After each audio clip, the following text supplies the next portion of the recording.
Vse vas lepo pozdravljam v imeni Jezusa Kristusa, našega odrešenika, našega Boga, to, ker je dal vse za mene in tebe, te, ker je vzljubil vsakšega izmed nas.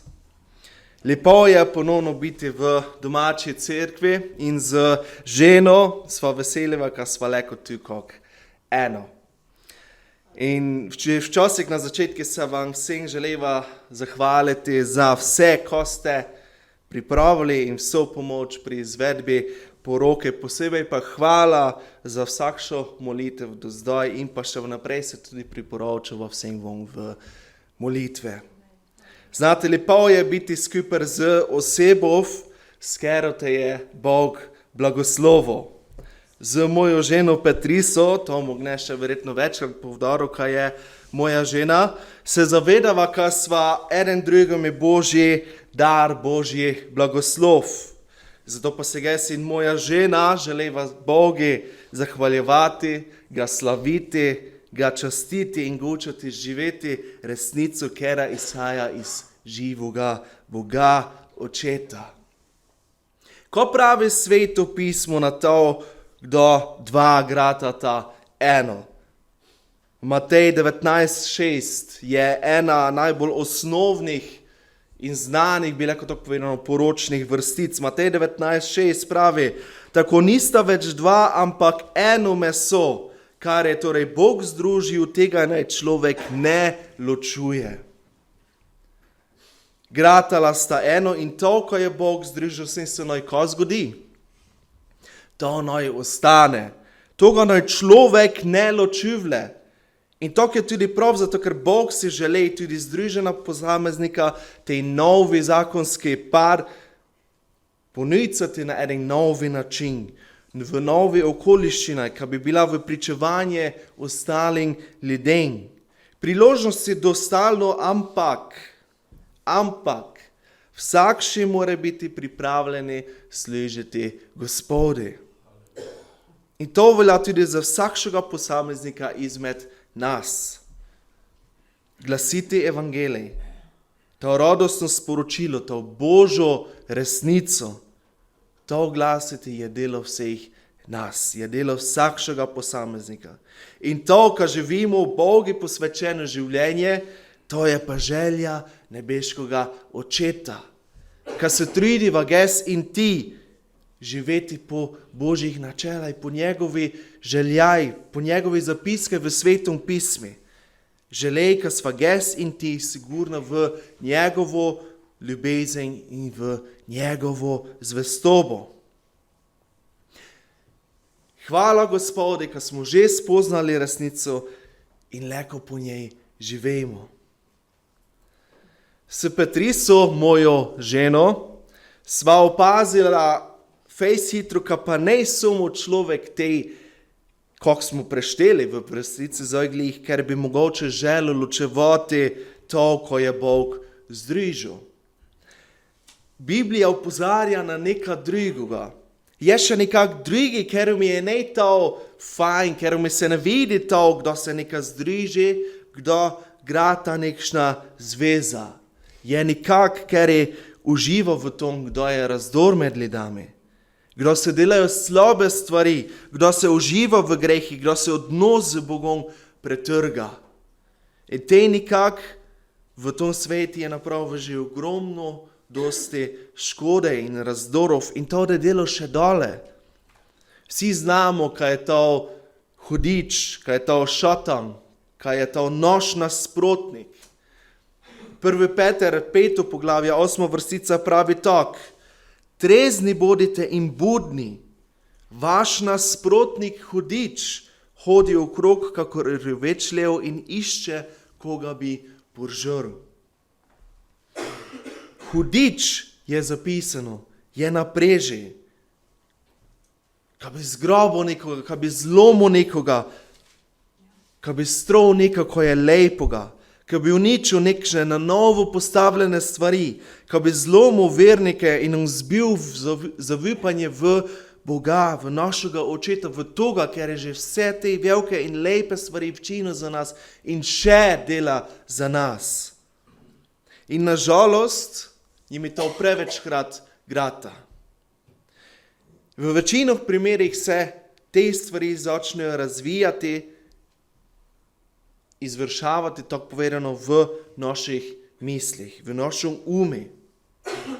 Namreč, če se zavedamo ali ne, mi v sebi nosimo, lahko povemo, sporočila, nosimo misli, nosimo načela, ker vodijo in usmerjajo moje in tvoje življenje. In pogosto se tega sploh ne zavedamo, ka to, kar mislimo, kar vrvljamo, se ne ujema s tem, ko pravi naše srce. Kdo je Bog stvoril človeka, človeka je v njegovo srce položil svoje, torej Božje sporočilo. In prvi človek je najprej poznal samo Božje misli. Bil je povezan z Gospodom.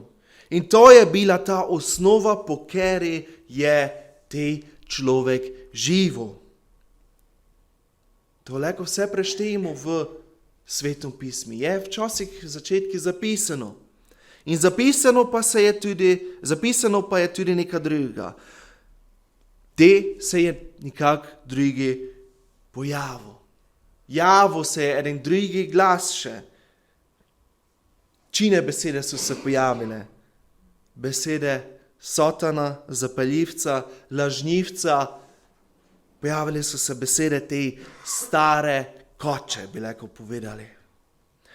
In Satan se je že te zavedal toga, kar je na zemlji dobil moč samo tok, čeden jim je uspelo svoja slaba, zavajajoča, uničujoča sporočila vsaditi koma v človeška srca.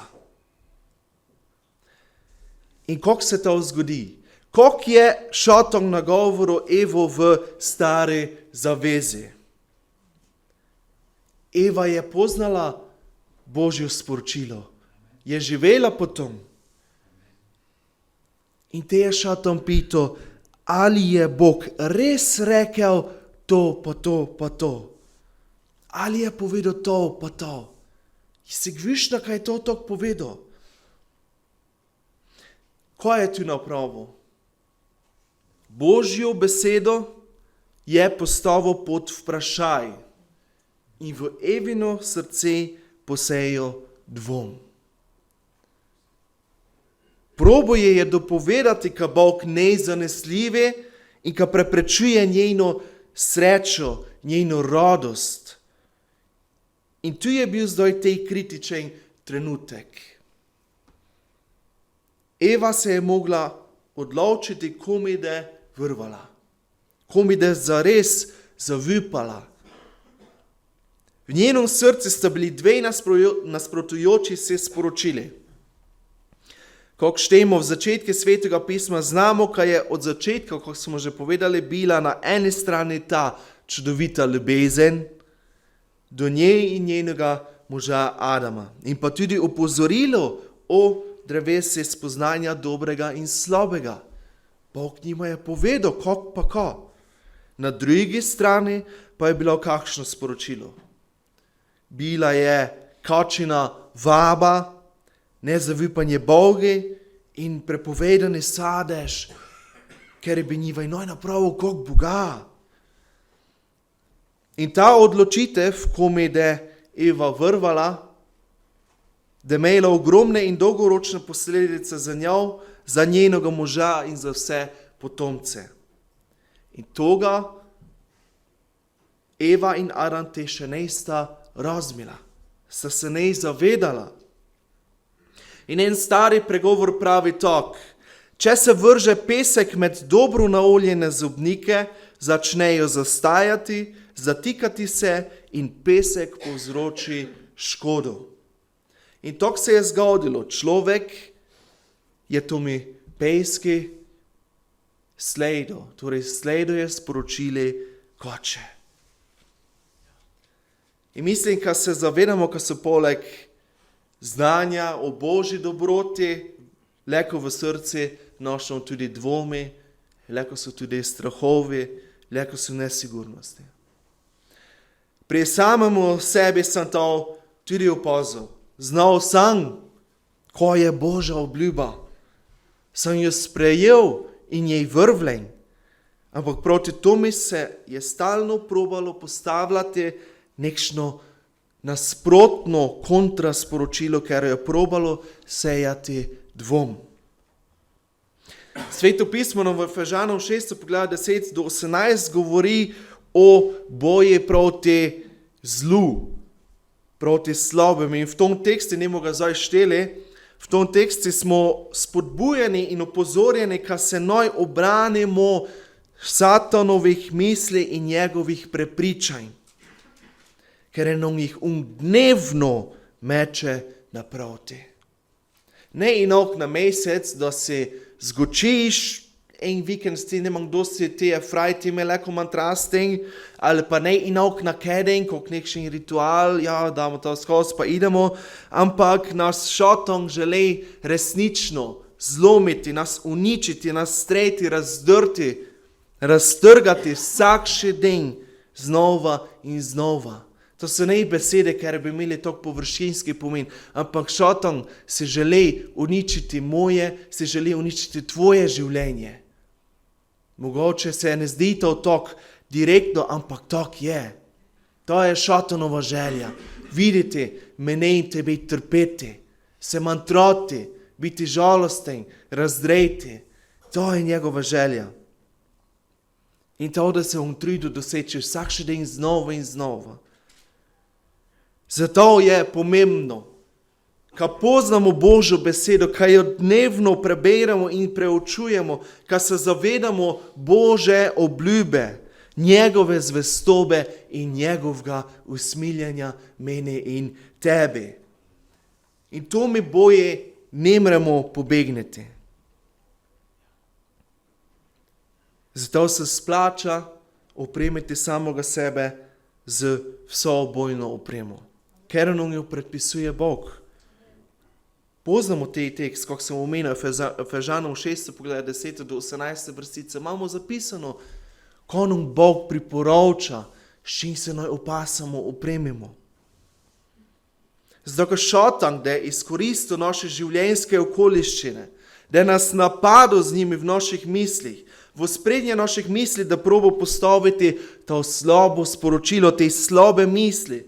Želo, da nas prepričati, ka smo nič vredni, ka naše delo za Boga nema pomena, ka zapravljamo čas z čitanjem Svetega pisma, ka se noj ne zatekamo Gospodi, ka se to ne splača, ne zapravljaj časa, rajši se sam za sebe poskrbi, ti reši situacijo.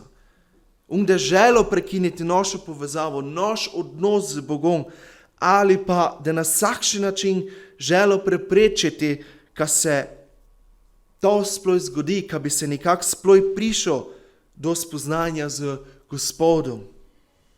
In če teh notranjih sporočil, slabih misli nemo odkrili in jih zavestno odložili pri Jezušovem križi, je Jezus dal svoje življenje za mene in za tebe, za vsakšega posameznika na toj zemlji, ter je strup vplival na naša celotna življenja, da se počasi začalo širiti na vsa področja. V Jozue, 1. poglavje 9. vrstica, imamo zapisano, kako je Bog spodbudil Jozueta, kdo je prevzel vodenje izraelskega ljudstva. Jozue 1:9. Ali ti nisem ukazal, krepak in odločen bodi, ne boj se in se ne plaši, kjerkoli boš hodil, bo s teboj Gospod tvoj Bog. Ali mava ti in ges rešite v takšnih situacijah? Da smo pod napadami, da smo pod stresom, da smo v težave, žmetne okoliščine. Ali se leko na koga zaneseva, da se soočava z vsem tem. Što je moja in tvoja rešitev? Ko je ti edini pravilni odgovor? In če bi bila deca tu bi oni včasih povedali, kaj je ti odgovor. Se hecimo, to je stalno pravilen odgovor, ne glede na kaj. Če bi bila deca tu, če bi oni tu bili, bi povedali, Jezus je ta rešitev. Je to zatočišče v takšni situaciji, je zatočišče v slabi in dobri situaciji, je zatočišče v radosti in v žalosti. In kakšna je bila naloga Jezusa Kristusa na tom sveti? Bi mi vrvali, če bi povedal, kaj je Jezus sam izrazil, povedal, kaj je njegova naloga na zemlji bila? Zakaj je on prišel na svet?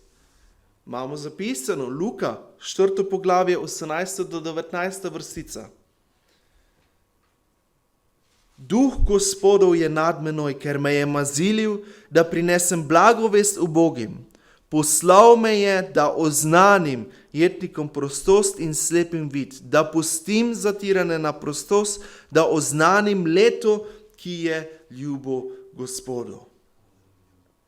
To so Jezušove besede. In on je znal, kako smo mi pravzaprav obubožani. On je znal, ko mi nicamo.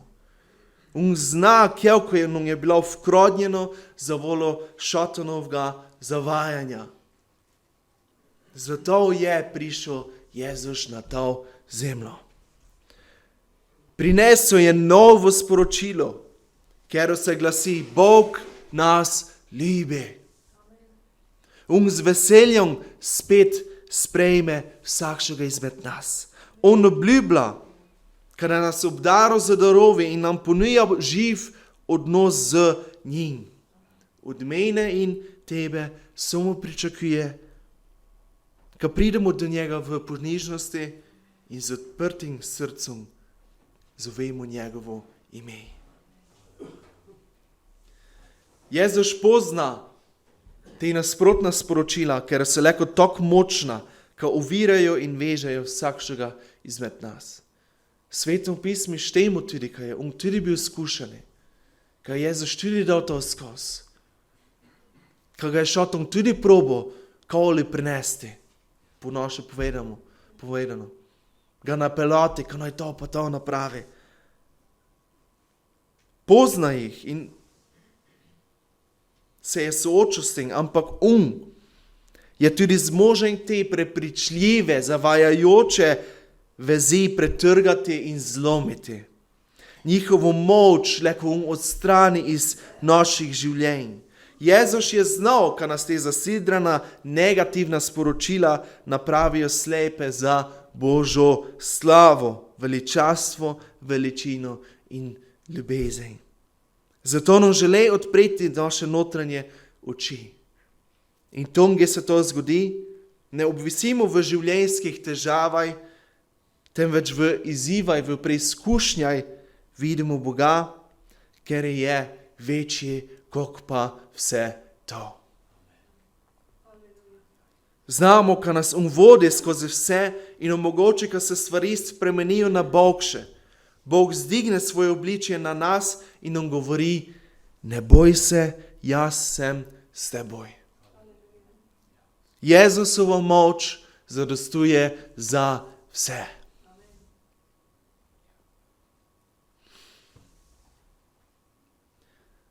Kako pa se lahko osvobodimo takšnih negativnih sporočil in misli? Kako naj vztrajamo v vsakodnevnih skušnjavaj, preizkušnjaj, če smo prešteli, pa znamo, kada nas šatom napadu brez pauze, brez prekinitve, vsak dan znova in znova. Najprej moramo analizirati naše razmišljanje in bojmo pozorni, ko se pojavlja v naših mislih in te slabe misli sporočila priznajmo pred Gospodom. Dejstvo je, da če mi ta temna sporočila, dvome, strahove, občutke manj vrednosti in vse oblike zasluženosti iskreno priznamo pred Gospodom vsemogočnim, dejstvo je, da nas uslišal in pomagal. Torej razkrinkajmo negativna sporočila, negativne misli v naših umah. Drugi korak je, ko priznamo Jezusu vsakšno negativno sporočilo iz našega srca in ga prinesemo pred njegov križ. Jezus to ne umrl samo za voljo naših grešnih del, ampak je vzel s seboj v smrt tudi vso moč teh negativnih sporočil in misli. In če se človek krsti v vodi, v Jezusovo imeni, v bistvu on to izrazi pred vsemi. Spozno je, ka vsi temni madeži, ki so delovali v njegovom življenju, spadajo v smrt. Ne spadajo več v naše življenje, da smo združeni z Jezusom, z Gospodom. In če mi te misli, slabo sporočila na tej način prinesemo Jezusu, smo lahko prepričani, da je v tistem istem trenutku moč takšnega razmišljanja zlomljena, odstranjena, izničena. In 2. Korinčanom 10. poglavje, 3. do 5. vrstica pravi tak: res, živimo v mesu, a se ne bojujemo v skladu z mesom. Orožje našega bojevanja ni meseno, ampak ima v Bogu moč, da podira trdnjave. Podiramo razmiselke in vsakršno visokost, ki se dviga proti spoznanju Boga, in vsako misel podvržemo poslušnosti Kristusu. Zelo mogočen odlomek v Svetom pismu. In je tudi kot ena razglasitev, ki predajamo naš in naše razmišljanje, ki se ne do vodila skozi življenje slabo, ki nas ne do vodila skozi življenje slabo sporočila, ampak Božje sporočilo. Tisti, še se odločite drnjave izročiti na Jezusov križ, tisti, da osvobojeni. Kdo se to samo odstrani, pa ne zadosti. Oziroma, ko se to samo odstrani, ti slabe misli, pa je to ne zadosti. Zato je pomemben tudi naslednji 3. korak. Vsaditi Božje sporočilo v osvobojeni prostor svojega srca. Namesto negativnega sporočila, ker je predtem napolnjeval te prostor, naj zdaj zasidra tej plot sporočilo vere. Resnica Boga. Kološanom 3:15 pravi tak: in Kristusov mir naj kraljuje v vaših srcih. Saj ste bili tudi poklicani vanj v enem telesu in bodite hvaležni. Ker nas je pozval k sebi in želi, da sodelujemo z njim, zato naj bo tudi njegov mir v naših srcih, naših mislih in v našem razmišljanju. Če se odstrani ena slaba stvar iz našega uma, se naj tej prostor zapolni z Božjo resnico, z njegovimi vrsticami, z njegovimi besedami, z njegovimi pesmami, ker slavijo njegovo ime.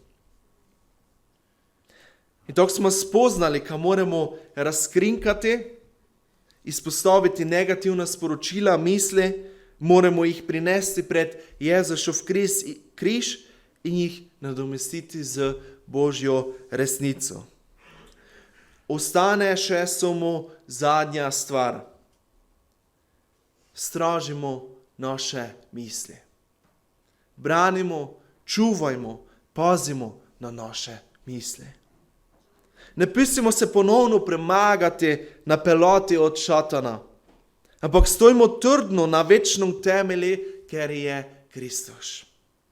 Odločno se odpovemo vsakšnimi negativnimi sporočili, zavajanje in mislim, ker jih želi šatan, torej želi vsiliti v naše razmišljanje. Sklicujmo se nad Božjo obljubo, na njegovo zvestobo in njegovo ljubezen do nas, do mene in tebe. Vsak dan, znova in znova, si vzemimo čas za molitev, za opazovanje in pa tudi občudovanje, kako je Bog deloval in kako je že Bog deloval v naših življenjih. In zatem se poveča tudi Božja prisotnost v naših življenjih, v naših srcih in v našem ume. Na začetku smo prešteli 1. Peter 5. poglavje 8. vrstico. Trezni bodite in budni, vaš nasprotnik hudič hodi okrog, kakor rjoveč lev in išče, koga bi požrl. Tako smo prešteli, tako je zapisano in tako tudi je, to je dejstvo. Sami se tega zavedamo in vidimo, ko že vse smo tako povedano dali skozi življenjih. Ko se je znalo zgoditi, ko bi lahko bilo, ampak nas je Bog odrešil, ker z vremena se zavedamo tega, da gledamo nazaj na naše izkušnje. Ampak pogledamo tudi, ko nam Bog pravi še naprej v tom tekstu, 9. vrstica. Uprite se mu trdni v veri. Saj veste, da prav takšno trpljenje prenašajo vaši bratje in sestre, ki so po svetu. Bog vse milosti, ki vas je po Kristusu Jezusu poklical v svojo večno slavo, vas bo po kratkem trpljenju sam izpolnil, utrdil, okrepil in postavil na temelj. In zaključimo še z 11. vrstico. Njemu oblast na veke. Amen. Amen. Gospod Bog, hvala ti resnično za teden, hvala ti za ponovno eno jutro, ker smo lahko bili pripravljeni priti v tvoj dom Božji in Gospod Bog se združiti v molitvi, v slavljenje tvojega imena in Gospod Bog, resnično želimo, ker si ti na prvem mestu naših src, naših življenj in naših umov, naših razmišljanj in Gospod Bog, na resnično gre v naših misli tvoje sporočilo, tvoja živa beseda in Gospod Bog, prosimo te, da ti nam pomagaj razkrinkati te slabe razmišljanja, slaba sporočila, ker se nahajajo, skrivajo v naših umih, ki bi lahko to spoznali in tebi predali, Gospod Bog, in ki bi tudi napolnili to mesto za tvojo resnico, z besedami iz tvojega svetega pisma in Gospod Bog, resnično, ki bi lahko tudi ne mi sami, ampak po tvoji milosti, s tvojom močjo in s tvojim vodstvom, Sveti Duh, branili naše misli, se zavedali naših napak in prosili odpuščanja in želeti iti naprej z enim novim navdihom, z eno novo napolnjenostjo tvojega duha, Gospod Bog, in resnično ti nas vodi in pa blagoslovi, ki bi tudi ta beseda lahko živela v naših srcih, naših mislih, ki bi ne samo čuli, uslišali, ampak ki bi lahko tudi premleli in tudi živeli, Gospod Bog. Hvala ti za vse, za tvojo milost in ljubezen, za tvoj žrtev na tom križi. Amen. Amen.